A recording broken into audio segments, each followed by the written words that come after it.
In this video, we're going to look at SSL and TLS. So first things first, we need to know what a digital signature is. So a digital signature is a way of ensuring that a file has not been tampered with when it is in transit.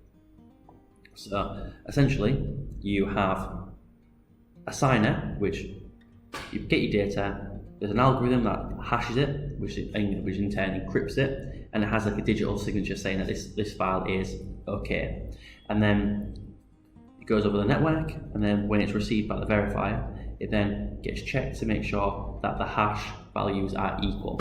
So if they're not equal, it means it's been changed somehow, it's been tampered with, which means that someone's either changed it or something's gone wrong, and we need to do so, either send it again, or it might be a case of saying, right, this isn't a safe network and the thing can't get sent.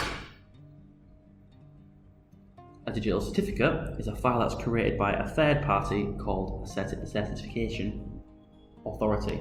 It's not as difficult to say. So it's used to increase our confidence with the website we're communicating with. So you can get free certificates, but most of the time you pay for a service. So you ask the authority for a digital certificate, they then ask for certain proofs and payments to make sure it's all nice and legit, and then they go ahead and give you that digital certificate and you place it on your web server. So that is how you get the HTTPS. Essentially, you need to have that certificate.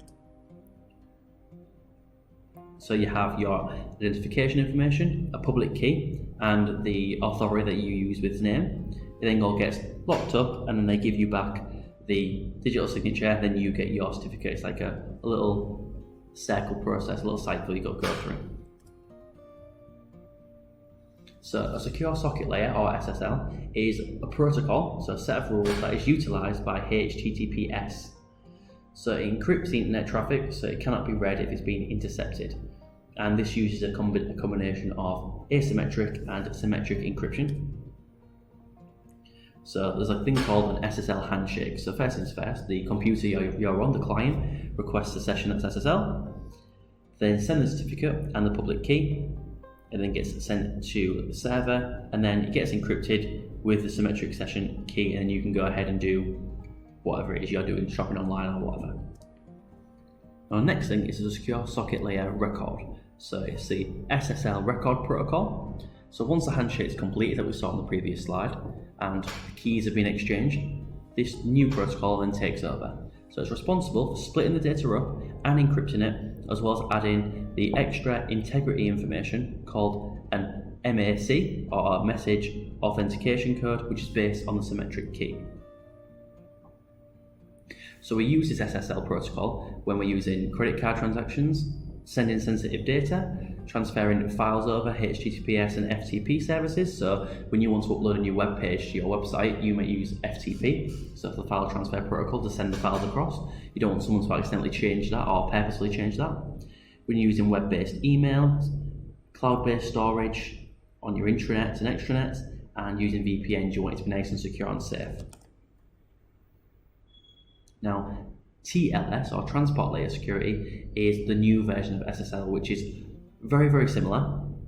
Uses a similar process, but it's just more secure than SSL. So if you get asked that in an exam, what's the difference between SSL and TLS? Essentially, Transport Layer is the modern, newer, more secure version of SSL.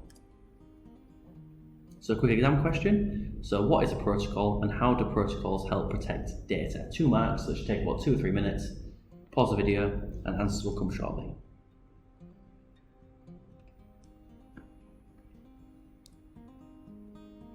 To answer, a protocol is a set of rules that governs communication between devices. Some protocols, such as SSL, use encryption to create a secure connection between devices, which means you can safely transmit data without other people seeing that data. Right, thank you for watching. Please like and subscribe, and I will see you in the next video. If you haven't already,